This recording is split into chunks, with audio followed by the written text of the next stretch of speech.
Everyone thinks because you're a zombie, you don't know good coffee. Well, they're wrong. There's only one brew that gets my seal of approval. Deadly Grounds coffee is my guilty pleasure. The aroma is so intoxicating. It brings all of my neighbors out of the woodwork. Deadly Grounds coffee. Coffee to die for and zombie approved. It's good to get a little deadly. Use the front door! Oh, they're so disgusting.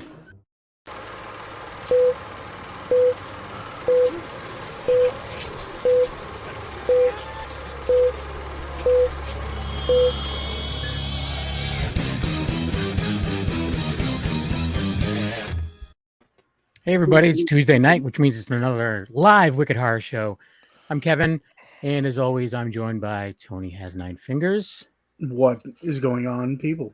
And we're also joined by Angel from That Strange Show. What's going on, Angel? What's up, guys? Not much. And Tony, would you like to introduce our very special guests? Sure. I'm sure, unless you've been hiding under a rock, I'm sure everybody within the past, couple months have heard about the awesome movie Terrifier 2. But we'll be talking about other movies as well that are up in the docket that I think I'm excited to see, and I think everyone else should be. We have the guys from Fuzz on the Lens. I don't know who you're going to show first. You tell me. Michael should be here. What's up, Mike? Hi. Long time no talk. It's been a while. I know. Glad to be back. Yeah, and then we have the broken ankle of Steve. That's why there's no video, because he's got a possibly. I'm not nearly as prepared for all these shows as Mike is. You can see he's the talker. He's got the mic. He's got the camera set up nice. Got the chair. Yeah, all the way up. You guys were doing a Fuzz on the Lens podcast for a bit. That I was looking at it on Spotify, and it's been a while since you guys have done. When I know you guys have been very busy. Is that something that you guys are going to go jump back into at some point? Oh, Mike's muted. Sorry, I was, There you go. Sorry. Yeah. We've been very busy, obviously, with everything going on with Terrifier 2, and also Stream and everything that comes along with finishing a movie and all of, thankfully for all its success. And then obviously getting another movie ready to go. So we haven't had much time to focus on some of the other extracurricular things that we like doing. But 100%, we're getting ready to gear up to do more Fuzz on the Mic, more of our podcast stuff, more of our Patreon stuff. We want to do more commercials, more short films and things, but obviously, we have to prioritize first. And right now, for not only our investors and for ourselves, but for our fans and everybody that believes in us, and for everybody that loved Terrifier 2, we want to make sure that we get Stream out there and, out to the public as soon as possible. Yeah. And we have the Indiegogo, trailer for Stream. We'll definitely be playing that a little bit later, but just real quick, because we do have a couple people in the room. So we have Mitch saying so excited. This guy's awesome. He has a group called Fat Monster Matt, and he's got a podcast himself called Thank You for Your Service, and it's like a basically kind of like a retail horror story kind of podcast, and it's pretty fun. He's here. He's excited. We have Jamie Hill, who we've had her on. She was on recently. She's got a movie called Skinamarink that's coming out. It's going to be kind of a similar deal where it's going to be a limited theater release. Then we have John saying, "What's up, everyone?"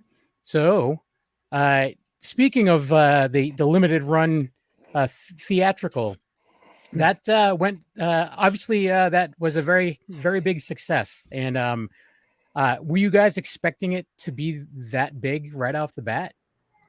Not at all. And I could let Steve talk a little bit to this, but, we were only supposed to get 3 days. Really, I think it was started at 1 day and then went to 3 days for a weekend. And then it kind of just exploded from there. Yeah. I missed the 1 day. It was around here. And then it opened back up and I was very excited. Yeah.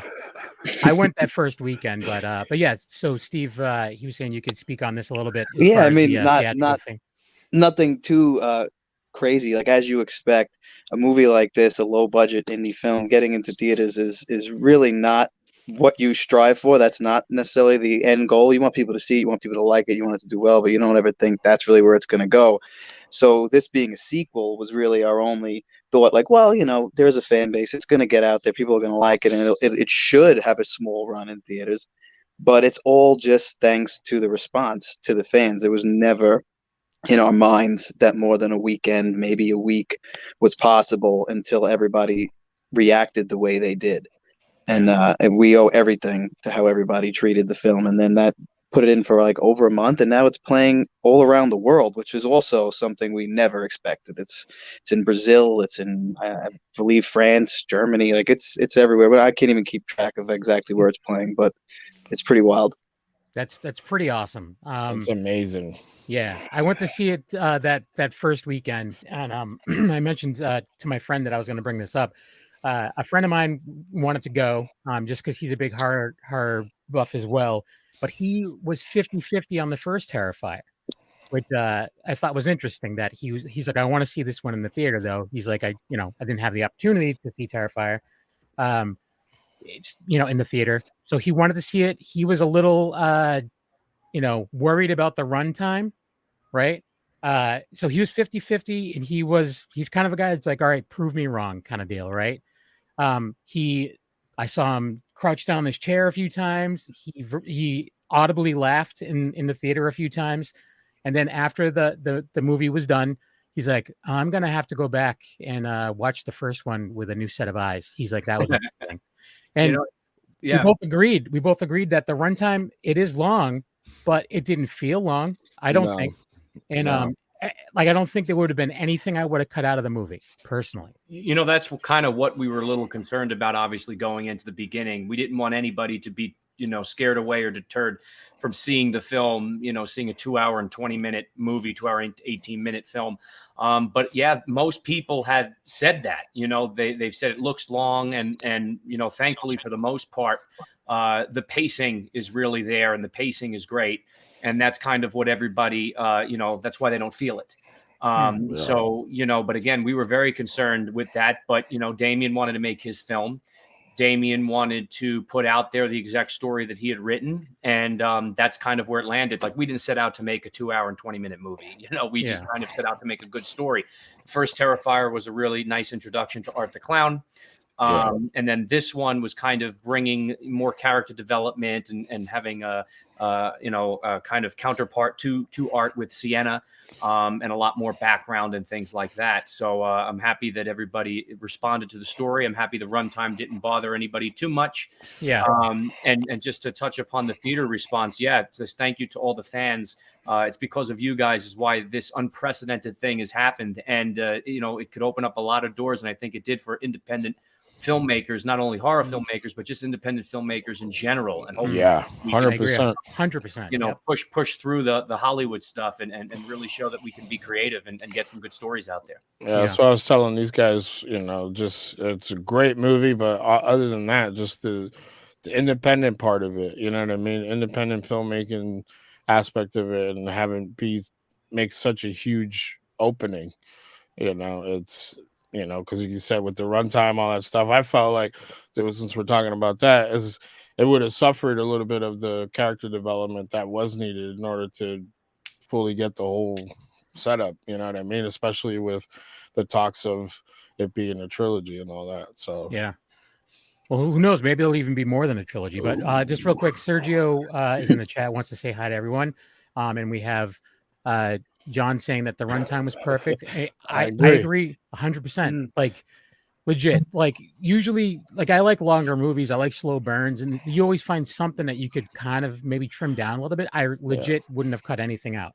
It's funny because we're in a day and age right now where the attention span of everybody is right. We want quick moving, but then we also will sit down and binge watch 8 episodes that are an hour, 45 minutes, an hour and a half straight through in one night and have no problem. So, that's another kind of thing that we were talking about when this was coming out. It's like, we want things quick and moving, but if it's a good story, clearly it shows you can get away with any length as long as it holds the attention and keeps the pace. I've said that numerous times. It's like, well, it needs to be as long as it needs to be. You know what I mean? Like, well, I mean, I guess that's part of the. I would say probably the best thing about how the movie was made, that it was like, you know, you did the like Indiegogo or whatever, and you didn't have like any big companies being like, all right,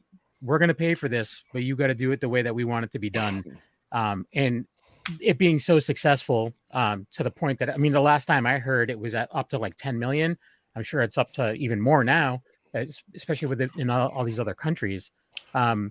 Yeah, but last I heard it was a little over 12 million, 12.5 million, something like that, including streaming and stuff. But again, that was like maybe a week and a half, 2 weeks ago.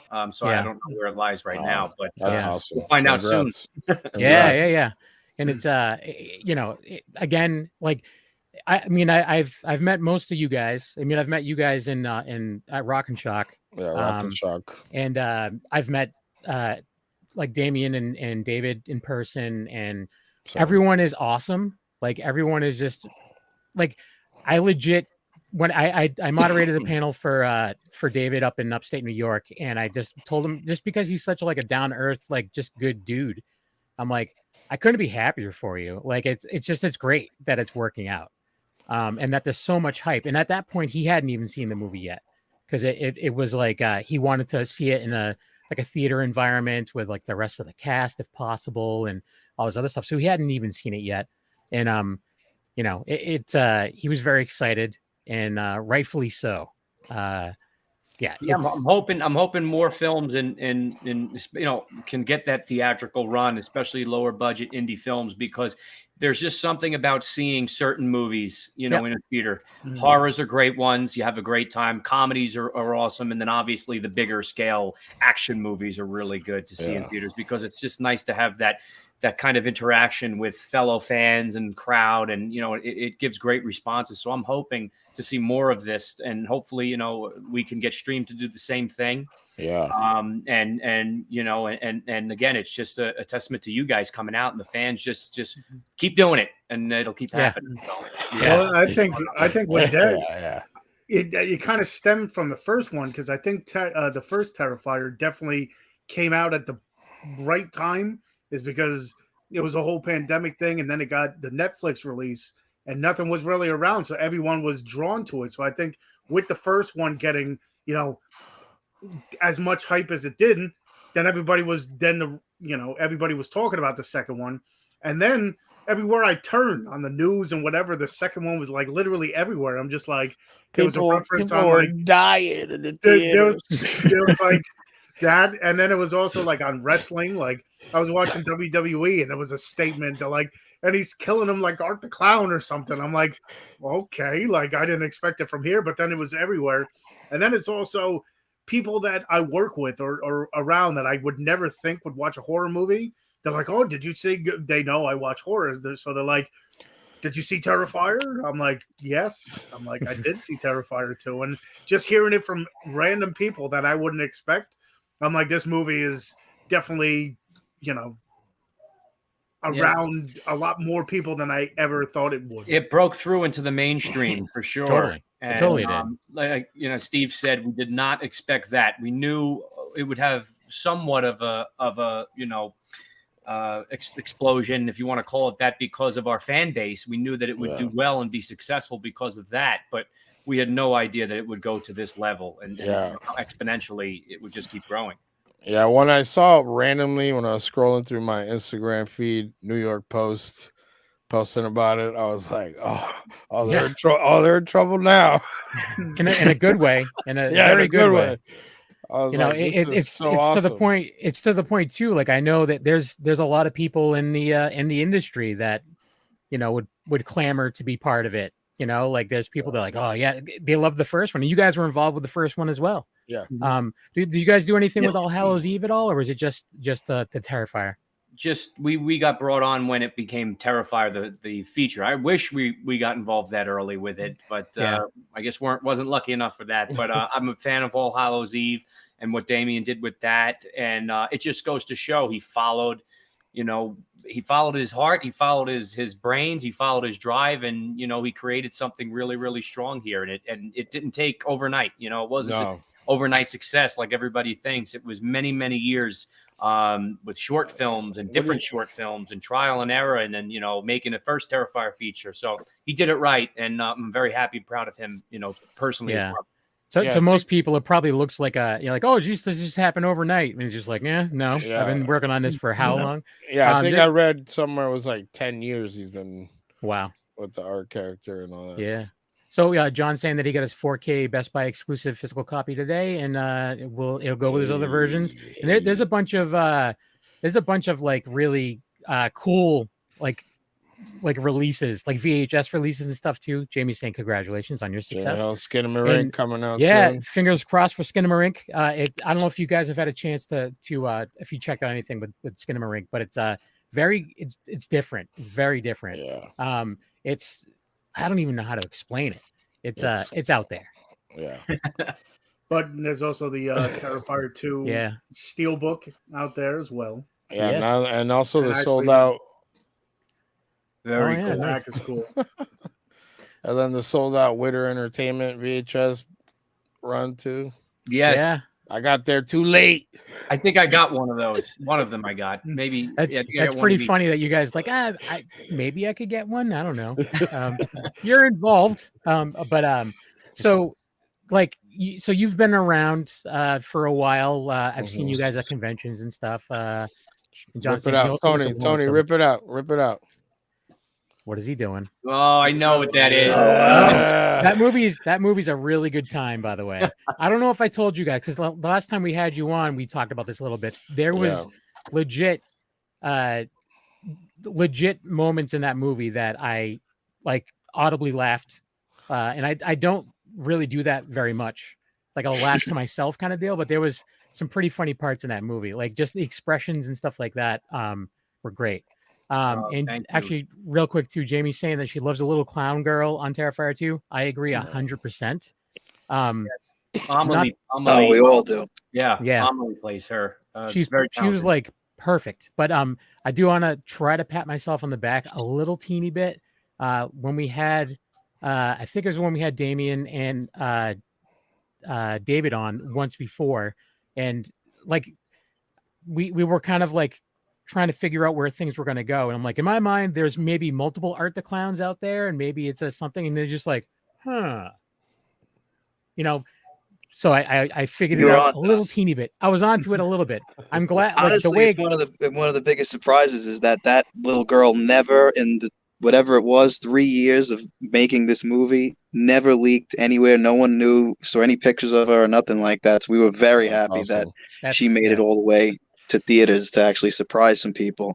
Oh, totally. And I was thrilled with it. And it's kind of like, besides, that character, the fact that, because a lot of you see females at conventions dressing up like Art anyways. So it's like now they have a female version of Art the Clown that they could, I can't wait to see those in person. Yeah. But yeah, I don't know. Art had his own creepiness, but she had her own, like, the one scene in the car where it's like just dark. I'm like, oh, okay. Like, it creeped me out. Like scary little kids creep me out for sure. So it was just like, okay. So Tony's not going to have kids, I take it. No. But creepy little kids. Yeah. Have you guys seen things change much, like at the cons and stuff? Because I know Tony ran into you guys at which one was it? The horror, the New Jersey one, the Atlantic Schiller. City Schiller.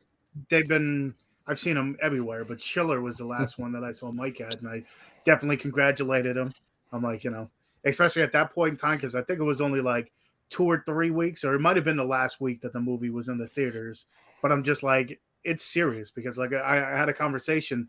One of the guys I work with in the produce, he's all into horror movies too, and he was like, man, I'm hearing about all these kills. He's like, how great are they? I'm like, yeah. I'm like, I tell everybody, I'm like, if you're gonna think of it, just watch the movie later on. Just think of the bedroom scene and the mashed potato scene, and that's And they're like, okay, and then because those are, man, it always shocks me how many people bring up the mashed potatoes, because when we shot that, I don't think it was in anyone's mind of how like iconic it would become. Oh yeah. And then if the fun thing is we actually had to go back reshoot the potatoes, because once it was edited, Damien decided that it wasn't like violent enough. It wasn't enough in there. You didn't see it deep enough in the face. I don't know what exactly got to him, but we had to reset the whole like fake the dining room, remake the head, blooding it up, remake the mashed potatoes up in a barn upstate in the middle of nowhere. So we actually shot that like maybe a month or so before it was released. We redid that whole bit to make it more gruesome. So I'm glad that paid off. Mashed potatoes. Mashed potatoes. It's a different kind of gravy in that scene. But like for real, like I don't want to ruin it for anyone. So I always say the same thing: the mashed potatoes and the bedroom scene. Like bedroom scene, because you kept coming back to it, and it was just that was one of the situations where it was getting so brutal. My friend Mike, who's like all about horror, he was like sinking down into his seat. He's like, Jesus Christ! Like I'm like, yeah, this is great. And then more. There was that kids show scene where the person was engulfed in flames and still playing a ukulele or a guitar or whatever. I love it. He audibly laughed at that one. And I'm like, that's fantastic. Like that I'm like, this is great. Like I don't know. So what I know you guys did some like second unit directing and stuff like that. Was there any like iconic scenes that you guys had a little play in on this one? Or I mean, we were there for everything. It's hard to say what we weren't there for, because I don't think that exists. Every little piece that you see on screen. I got to direct Tamara Glenn. I did that in the scene with when she sees Art holding the head of the costume shop guy. Yeah. I got to do that. Great scene. Doing 100 different things at once. Steve got to play Art the Clown a few times. Really?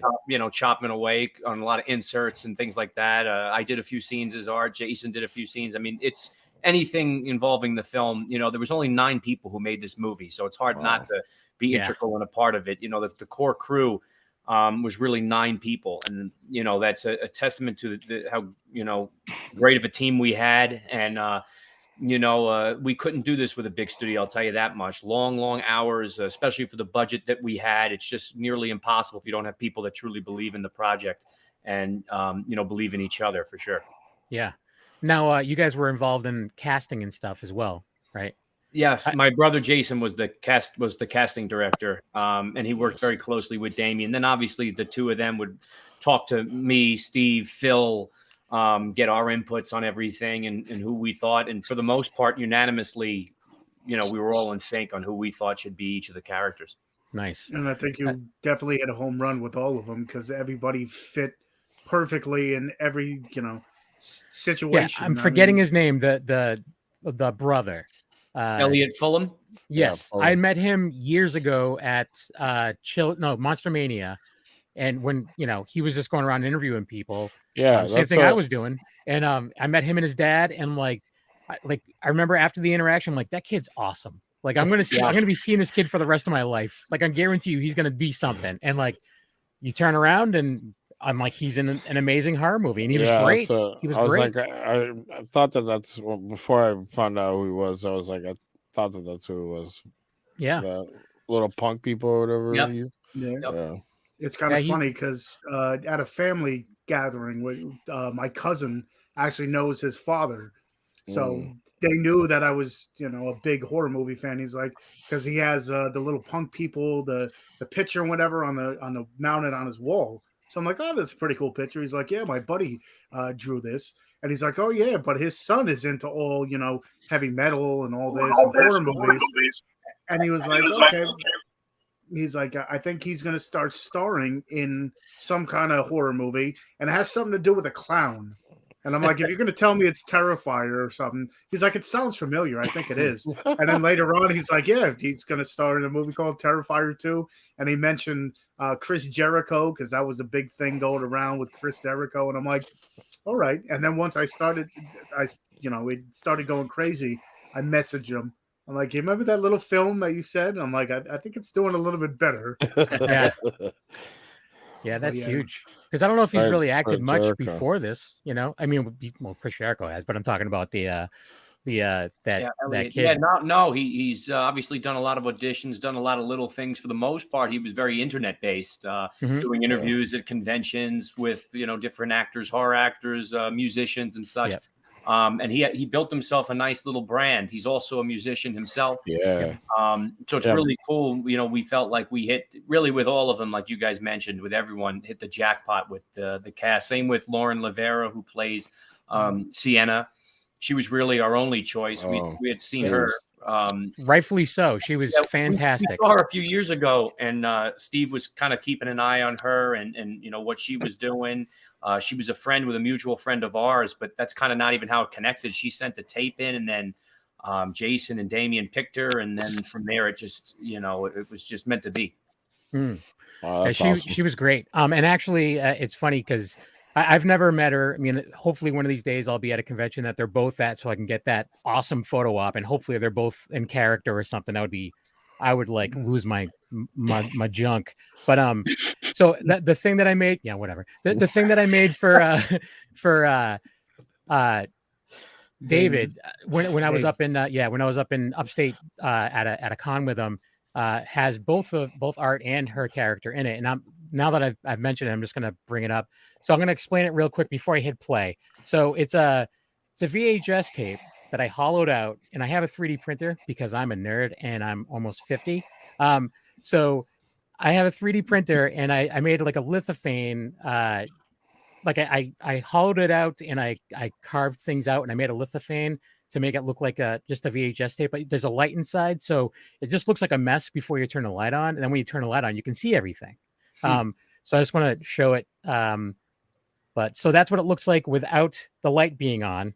Okay. And then when you turn it on, I'm just hitting play there. It'll change in a second.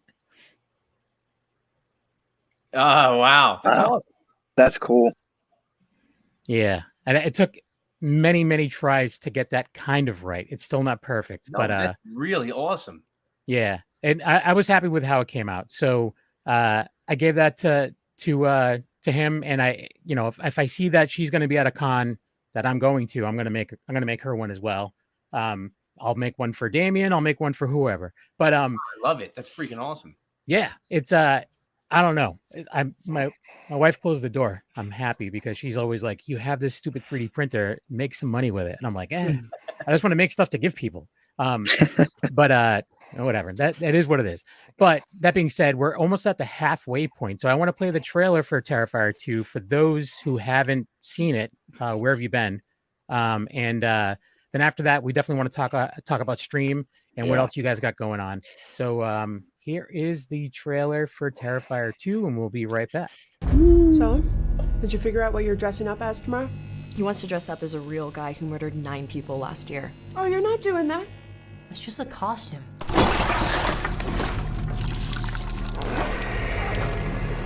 You think that guy's still out there? What's up with you and this clown all of a sudden? You're like obsessed. They never found his body. What if he decides to come back here? I wouldn't worry about it. Wait a minute, aren't you that guy from the costume shop? Sir, what are you doing? It wasn't me. He was covered in blood on his shirt and his hands when he got here. I'm telling you, it was him, Allie. Right down to the little black dot on the tip of his nose. You're really weird, you know that? I believe him. About what? Something really bad's gonna happen tonight. No, I know when Jonathan's lying, okay? I could hear it in his voice. Something's wrong. Look, we're gonna have fun. Stress-free environment. Yep. Speaking of surprises, kids, we have a very special guest with us today. All the way from Miles County, please welcome Art the Clown.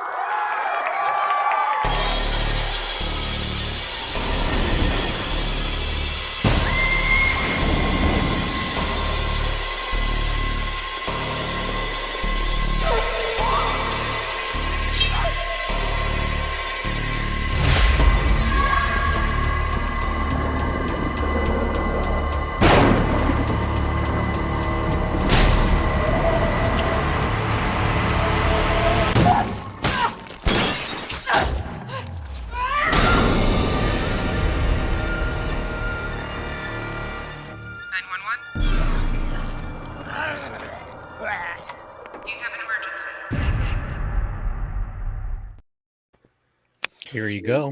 So good. I want to just give a shout out to the cinematography as well, and all the color. Everything is just all around. Besides the carnage and the story, it looked fucking awesome. For as good as the first one looked, too, it looked even better.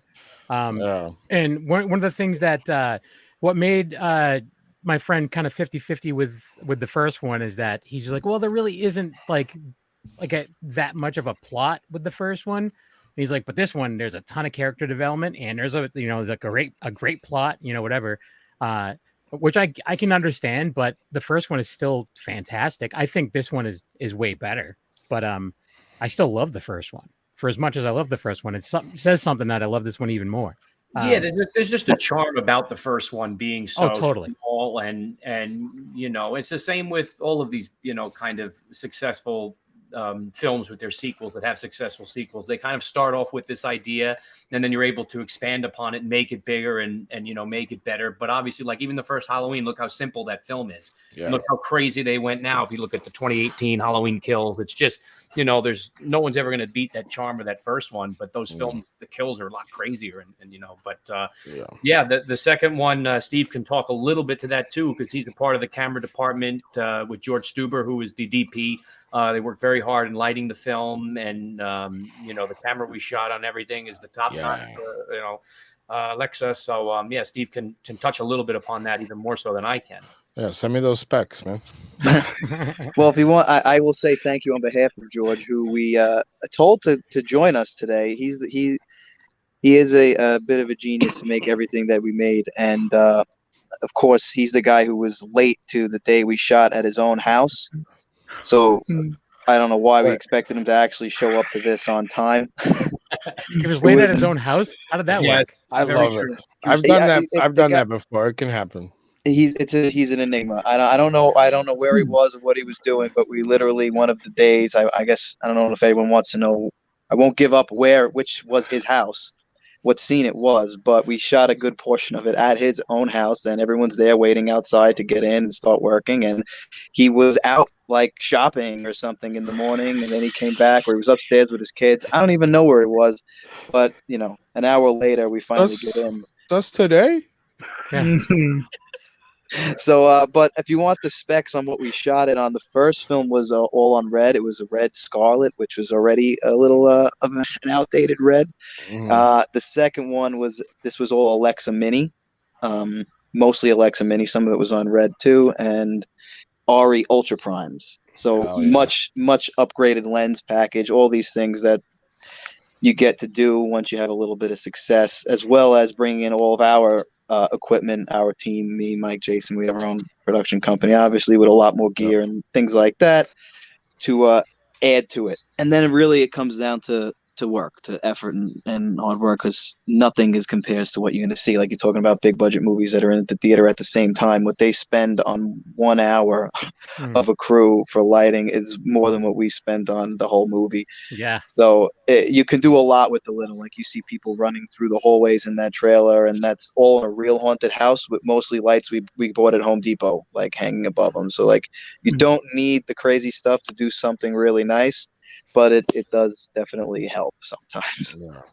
Well, we also said many a times where it's like you could have the best equipment, but if you don't know how to use it, it's worth nothing. And it goes, I guess, the opposite way. If you know how to use something, it might not be the best of it, but you can work with what you know. So 100% gives props to you guys that much more, because we've seen movies where they had the best of equipment and they didn't know how to use it, and it still looks like you could say this was $1 million movie and it looks like half that. And then you look at Terrifier 2 that is I don't know how much it was total, but it looks like a multi-million-dollar movie.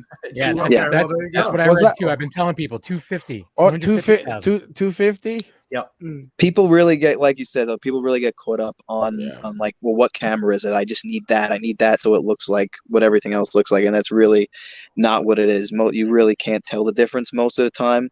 That's just for us, like film nerds, to tell the difference between one camera and another. But the audience, it's all about where you put the lights and how you block the scene and how you compose the shot and all these things, that the intricate things you got to just put the time and prep in to do right. Yeah, That's the thing is you can have a billion movies under your belt, but if you're using like an expensive camera, but you're using the onboard mic, that makes zero sense. I'm speaking of this as someone who was involved with a project like that at one point. And I was so good, I got cut out of that. Anyways, Angel's a camera guy. Yeah, sure. I just want to give the flowers on that end as well. I don't want because that's huge side of it. You know what I mean? So the visuals. But you're right. Like 100%. You could have the best of the best, but if you don't take the time to talk to your people and like actually set up different views and like different, blockings and all that stuff, it can look regular. But you guys, just that in the trailer and that scene, that's a little bit of a wider lens when Art's walking towards the middle of the camera. It's like just a little touch like that, you know what I mean? That makes it surreal a little bit. I think that's that picture I used on my VHS tape, by the way. I think it's a still from that shot. Mm-hmm. But anyways, so besides the awesome Terrifier 2, you guys have a new movie that you have a Indiegogo going right now for, right? Correct. We launched it last year. It's still open for anybody who's looking to get involved with it. There's still some perks and stuff. We've kept it open because too many times we hear from the fans, hey, we missed out and we wish we could have been a part of this. And again, we're horror fans, we're movie fans making movies for fellow fans. So, there's no reason to not be able to keep it open if we can for anybody that wants to jump on board and get their name involved in the film, credits, producer, whatnot. That film is called Stream. We're doing it with the entire pretty much crew from Terrifier 2. Myself, Steve Delasala, my brother Jason Levy, Damien Leone does all the special effects, all the gore. David Howard Thornton has a role in it as well, who's Art the Clown for anybody who doesn't know that. And then we were just talking about George Stuber and Jackie Hughes, who does the makeup in Terrifier, and the first AC, Faye is involved in it. So there's just so many people, like the entire crew. Is a part of this film. It's our next film. It's like everybody asks, what's next? Well, this is what next. It stars a ton of really, great people, horror icons, Jeffrey Combs, Danielle Harris, Dee Wallace, Tony Todd, Tim Reed, Dave Sheridan, Felissa Rose. Yeah, keep going. Keep going. There's some people we can't even talk about. We just announced Terry Kaiser from Weekend at Bernie's. Oh, nice. Fuck yeah. Hell yeah. Yeah, really, really awesome. Fun cast. Is Damien Maffei in it? I thought Damien I saw. Maffei is in the film. Danny Roebuck from The Munsters is in the movie. So we're really. I think the only one you missed is Dee Wallace. I think I said D. Oh, you said Dee Wallace. We've had her on the show a couple times, and the first time she was on, she called me a fucking pussy. Yeah. I told her when I was a kid, right? Yeah, I hid under the seat when the ET was like when they were like panning by. And she's like, fucking pussy. I'm like, I was 5. Well, and she's like, all right, it's okay then. But yeah, Tony Todd's the man too. I love everything Tony Todd, so I'm excited for this too. Tony Todd, yeah. Do you have? I do have a story, but I've already said it multiple times, so I'm not going to say it again. I'm always afraid of shooting myself in the foot when I get in cool with some of these people. So I'll be like, all right, bye, and just like walk out of the situation. Whatever. So it's on Indiegogo, correct? Indiegogo Stream. Yes, if you search Indiegogo, you'll see Stream. You could also follow it at Stream Franchise on all social media, Twitter, Instagram. If you go to Fuzz on the Lens YouTube page, you can see a ton of videos and vignettes from the entire cast and crew that we put together for the campaign. And it should be out this year. Now we're in 2023. Yeah, so Happy New Year. Happy New Year. The end of this year, fall time, is our projected release for Stream. How much do you guys have left to do with it? Because have you already started production? Steve, you can take that one. We've already finished production. I mean, we are very much at the end of the line here. We're just, putting the final touches on the post-production, color, music, things like that. But it is all shot and more or less ready to go. It's it's just meant to follow Terrifier's path. It's a horror movie. It's a fall time movie. It's not a summer blockbuster, so it'll most likely be released around that time. Yeah, you guys shot this mostly through the pandemic, right? Really tighten it. Yeah, it was. Following right you after, right after 2021, right in the middle of. It's when that huge spike happened before the vaccines came out, and it was one of the first films to go back into production. We were shut down, and then it was boom, we're making a movie, and we kind of didn't know what that meant. What the rules were, the protocols, how to go about it, how to navigate the world. So, but we just did it. We kind of took the bull by the horns and went and shot the film. And like Steve said, we're just kind of buttoning everything up with post-production now. Paul Wiley, who does the score for Terrifier, is doing the score for Stream. So we really kept everybody together, a part of that. But again, it's not Terrifier. It's a different film. And it's not meant to be a Terrifier film at all. It's not meant to show that we can do something different. And I just hope people enjoy it for what it is. And, it's a fun movie, I think. It looks awesome. The premise, everything, because I was following it closer last year. And then I know you guys got busy with what you got busy with. But I've been waiting for this, man. So I'm definitely excited, and I'm glad to hear that it's coming out and that we're gonna be watching it soon. So yeah, I just want to play the Indiegogo. Do that. It's like a 5-minute video is the intro to the Indiegogo. So this will give people that are watching a better idea what's going on, and people that are listening, it'll make you realize that you need to watch the live show. Because I don't know what you're waiting for. Anyways, here we go. Here is Stream Indiegogo video part 1. We're only playing part 1. It's 5 minutes. Here we go.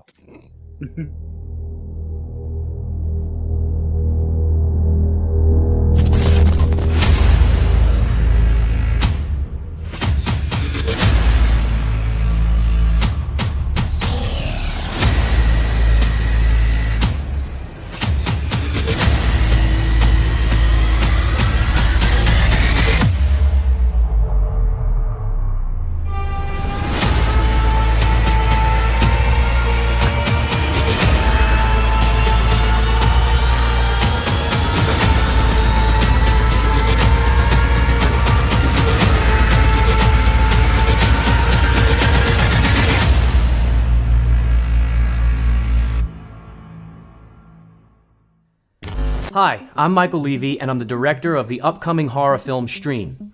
First and foremost, I want to thank you for checking out our Indiegogo campaign. For those of you who don't know us, our production company, Fuzz on the Lens, recently wrapped production on Terrifier 2. I was a producer on that project, as well as the assistant director, and you may also recognize me as Will the Exterminator in the original Terrifier film. I'm Jason Levy, and I'm one of the producers on Stream as well. You may have come across some of our other work, which includes viral videos on YouTube such as Halloween 60 and our last feature film called Abnormal Attraction. And I'm Steve Delasala, another producer as well as a cinematographer of Stream. After hearing Jason list all these things we've done, you may be thinking, these guys are great. They're all set. What are they doing Indiegogo for? And you'd be right. We are great. But we're nothing without your support. We're here to offer you the opportunity to come and join us in changing the face of horror, because we are really excited to be making this film. It's a passion project made for horror fans, by horror fans, and we have some of the most recognizable faces in the horror community. They include Jeffrey Combs from The Reanimator, Danielle Harris from Halloween 4 and 5, Tim Reed from Stephen King's It, Dee Wallace from E.T. and Cujo, Felissa Rose from Sleepaway Camp, Daniel Roebuck from The Fugitive, Dave Sheridan from Scary Movie, Mark Holton from Leprechaun and Pee-wee's Big Adventure, and Bob Adrian from The Conjuring 2. The cast that we have in this film is just blows my mind. The quality and caliber of actor is like, it's just awesome. I almost feel like I have a little bit of imposter syndrome. I'm like, I almost don't deserve to be here among these people. It's amazing. So many legends. This is like an Expendables version of a horror film. Along with all the recognizable faces, we also have many more extremely talented cast members who you may not know. At least not yet, anyway. Most notably being Charles Edwin Powell as Roy, Sidney Malakai as Taylor, and Wesley Holloway as Kevin. What up in your face, man? Murder. So those are some of the people you'll see in front of the camera, but just as important are all the people who are behind the camera. To us, it's simple. Gather as many smart and skilled filmmakers as possible, almost all of whom have produced their own films, like Night of the Living Dead 2 and, of course, Terrifier 2. If it ain't broke, don't fix it. Preparing to go back outside. Hold on, show the actors, show the actresses. Like Show how nice and comfy and dry they are. Look at Mike. Mike looks like he pisses pants. Pretty much everyone from Terrifier 2 shifted over to Stream. So the Fuzz Boys are my co-producers on Terrifier 2. So when Mike asked me to come in and do the effects, it's a no-brainer. It's just like, what could I do for you guys? I did Terrifier because I wanted to learn how to do special effects. And I honestly believe Damien is, I'm going to say, way overrated. No, just kidding. Damien's killer, man. Wow. I like how where Mike is taking this. I don't think it was supposed to be as graphic as it turned out to be. I think we really sort of pushed the envelope with these kills and made them a lot more interesting and brutal. Brutal is an understatement whenever Damien is involved. And we can't wait to show you how we've blended his one-of-a-kind style of gritty practical effects with our innovative concept of modern horror. Without giving too much away, our story follows a family as their hotel is overtaken by a group of serial killers playing a sadistic game. A variation on the old Eagles song, you can check out anytime you like, but you can never leave. Well, you can check in anytime you like, and you're never going to leave. The thing is, we always feel safe in hotels for some reason. And I don't know why. This might change. This might change things a little bit. At least you're going to come in, you're going to check in, you're going to look around and make sure or ask questions. What's that camera right there? So that's the creepy part about it. So I liked that it was really real and realistic and could actually happen. There's a lot more we want to share with you, so check back here for updates and be sure to follow Stream Franchise on Instagram, Facebook, and Twitter so you don't miss anything. There you go. Hey. I have to point out I love the accents. Like, yeah, forget about it. Twitter. Twitter. Yeah, Check out I Twitter. get a lot of shit for saying Twitter, apparently. That's okay. I'm from Central Mass, and it comes out, and it for me as well, like with the whole Boston accent. Well, that's where the name of the show came from. Wicked horror show. Yeah. Right. But no, that's pretty sick. Great cast. That's a great cast right there. So many My favorite part about that cast is saying the people you don't know, and one of them is Wesley, who is now everyone knows he is the Art Crispy's kid in Terrifier, and now he's one of the leads in Stream. He's fantastic. There you go. Yeah, and you know, that being said too, there's a lot of icons that we've had on the show and that I am big fans of. So I'm super excited for this, and I'm just happy to see that. I really respect the fact that some of these actors and actresses that maybe get kind of pigeonholed from time to time, like they're still able to get in some awesome movies. And I also think it's funny that David thinks that he's like, almost don't deserve to be here. I'm like, no, you're like the new icon. Like you totally deserve to be there. So, like, I don't know. He said it before the sequel came out, so you got to give him a little slack. True. Before we were at the convention where you were asking before how things have changed, that his line, what was it? They were closed for maybe an hour, and his line was not done. People waiting to see him, like twice as long as Robert Englund's. So I mean, yeah, it's pretty wild how things can change overnight, like you said. Yeah, at that con that I was at with him, not like my booth was right next to his. I don't know why, but they put me there, and it was great. But out of all of the other celebs that were there, he had the consistent line the whole weekend. You know, and there was some pretty awesome actors in that room. You know, some icons that were like in The Thing, and you know. I don't know. It's crazy. And I'm again super happy for him. He deserves it. He's going to be one of those guys that we're going to be seeing him forever. And hopefully that goes for the rest of the cast as well. Especially with him, it was like back to back. It was the Terrifier 2, and then the Mean one came out, and I think it probably was half Terrifier 2 success and half that it's like a Grinch going around killing people. but I think it had more to do with the Terrifier 2 success that they're like, okay. But I have a question. Now, you said that there might be other people in it. With Terrifier 2 success, do you notice, like, I'm sure in the beginning you were reaching out to people being like, do you want to be in this movie? Do you want to be in this movie? Do you see it flip now where people are coming up to you and being like, can I be a part of this kind of deal? Absolutely. It's a game changer. There were certain people that wouldn't even take our phone calls that are now calling us. There are certain people that like you said, that are reaching out. And it's become a lot easier because the thing is, the market is so saturated with filmmakers. And, listen, a lot of good, talented filmmakers, too. It's hard to kind of rise above and get yourself noticed.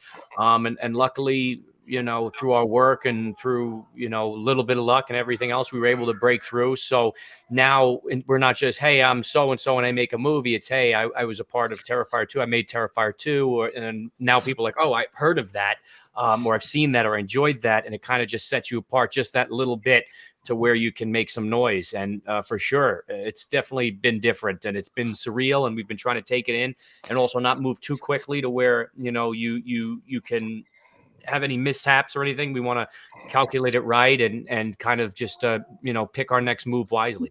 Yeah, for sure. Yeah. So after stream, what do you have in the works? Is there anything that you guys can talk about, or is it stuff that's kind of hush hush? Or it's a little bit of everything. I mean, there's a lot going on right now, and we don't particularly know what our next project is per se, because there's a bunch of them that are on the table right now, and it's just a matter of which one happens first. A lot of things have changed. Too. Maybe one day down the road, it would be fun to revisit a lot of those characters, especially Finbar. But which, by the way, just quickly, I just got a toy sent to me. Somebody was such a big fan; they had a toy made of Finbar. Yeah, so I reached out to whoever made it, and they're gonna send us one. So that's pretty cool. That's awesome. But there's a bunch of things that are happening right now. Obviously, Terrifier 3 is something that's gonna happen. Stream 2 is definitely something that's gonna happen. And then we have some comedies that we want to work on as well. So there's many things. It's just a matter of where it all falls as we go forward, which gets funding first, who makes the bigger push. But we're keeping our options open too. Yeah, awesome. And that's never a bad thing, because some people are like, we're looking, when you have too much on your plate, it could be stressful, but it's also a good thing where it's like our plate is full, so now we could just pick through and pick what we want first. Yeah. Exactly. So you guys are obviously very funny. It's you have, I mean, for real. Obviously, I don't know how obvious it is, but I think it's obvious to me. Like that what was it called again? The one that I was saying made me laugh. I mean, it did make me laugh. Attraction? Yes, I have too many movies in my head. But have you thought about, because one thing that is also a rarity is a really good horror comedy. Are you is that something that you guys may tackle at some point, where like extremely gory but with your sense of humor kind of deal? Yeah, we have like 4 different horror comedies ideas that we've had for a few years that we'd love to get to. Some a little more comedy than horror, and some a little more horror than comedy. But it's definitely something that we're gonna do. It's just a matter of that timing of when it makes sense. And like I said, now that things are kind of moving along nicely and quickly, once we get stream done, we'll be able to just steamroll with that, and hopefully we'll pump some stuff out even faster. Nice. Yeah. Real quick. Well, first off, Sergio, I want to say Happy New Year, everyone. So Happy New Year, Sergio. John's saying that he'll gladly be in Terrifier 3. You're gonna have to audition just like everyone else. That's what I was gonna say. You beat me to it. Where do I set my tape? Well, I'm sure you'll see all the breakdowns and stuff and casting calls. Just follow us, follow Fuzz in the Lens, and you'll see when that time is right for that and for other projects. Yeah, David actually told me that he's like, there was a guy that I met at a con like a while back, and he's like, hey, yeah, just give me a call when Terrifier 2 is shooting, because I'd love to be in it. It's like, that's not how this works, and he doesn't even know the guy. He's just like, all right, I'll do that. Put me in the movie. Put me in the movie. And my friend Jeremy, who I'm doing a new show with shortly, what do you think is going to be the biggest hurdle now with the success? Do you think these projects will be a lot easier to make? Yes and no. I guess is the thing. That'll be easier in some ways where, like, you might have more people to help Damien with effects. But then also more people doesn't always mean, and more money doesn't always mean smoother. Now you're going to be dealing with a lot of different personalities. You're going to be dealing with potentially people telling you how you can and cannot do things, like the studios, if that happens. So we just got to take things project dependent and, kind of just zero in on that and say, okay, how do we navigate this project and how will we make it easier or, smoother, going forward. But again, it's a mix for sure. And we're anticipating that. Yeah. I mean, it's studios, like if it was something where if they even thought about like the amount of money they spend making some of these movies and that they literally just disappear in no time and they not making their budget back, they should look at people, like you guys and Damien and just be like, all right, well, these guys were very successful doing it their way. So if there's ever any studios involved, they would be smart to be like, here's money, go do what you need to do. Exactly. And there are some that are saying that. We'll see if that happens. But yeah, if you have a success and if it was me and I was a studio or I was a production company and I'd say, hey, listen, I want to work with you. I'll give you the funds, but just do your thing because that's what let them worry about marketing and things like that and let the filmmakers worry about making the film. Yeah. And that's a crazy thing. Like if Terrifier 2 was in like every theater and it had the marketing power of some of these bigger, it'd be just like, oh yeah. Crazy. And it's crazy because like I said, the reach that it got from just people that I never even thought would watch horror movies, let alone like I'm a horror movie fan and watching this one, I'm like, even I cringed at some points where I was like, so I could just imagine someone just, okay, this is the first horror movie I'm going to watch. Let me pick Terrifier 2. And some of the craziness that went through it. But that's why they were vomiting in the theaters. They didn't know what the hell they were getting themselves into. I mean, at least watch Terrifier 1. There's a 2 in the title for a reason. Just know what you're getting yourself into. Because like I'm sure I'm assuming they mean Terrifier as well. Like that's maybe what they mean by 2. I'm sure someone's like, oh, okay, let me bring my kids. There's a clown in this one. I was going to say, that's exactly what I was going to say. There was kids at the theater when I went to see it, which is ridiculous. And the Grinch one, my niece went to see that. And same deal. There was families that brought their kids. And then they're like, what is this? Like, watch a trailer. Jesus. Yeah. I don't get it. Especially because it ain't cheap to go to the movies. It's like you're going to bring a gaggle of kids. That's going to cost you a lot of money. Listen, you got to grow up sometime. All right. You got to. Yeah. There you go. I saw my first horror film at 4. Yeah. Really? But it wasn't Terrifier status. That's true. Yeah. We're actually, I was talking to that guy, Jeremy, that mentioned about the struggle, with the success and everything. We're talking about movies that scared us when we were younger. And like, they still like hold a spot in my heart, even though they're not necessarily scary anymore. So right. That's the thing is you kind of have to almost take that into consideration. So imagine a kid that saw Terrifier 2 and was like affected by it, like I was by Poltergeist and by Texas Chainsaw Massacre, stuff like that.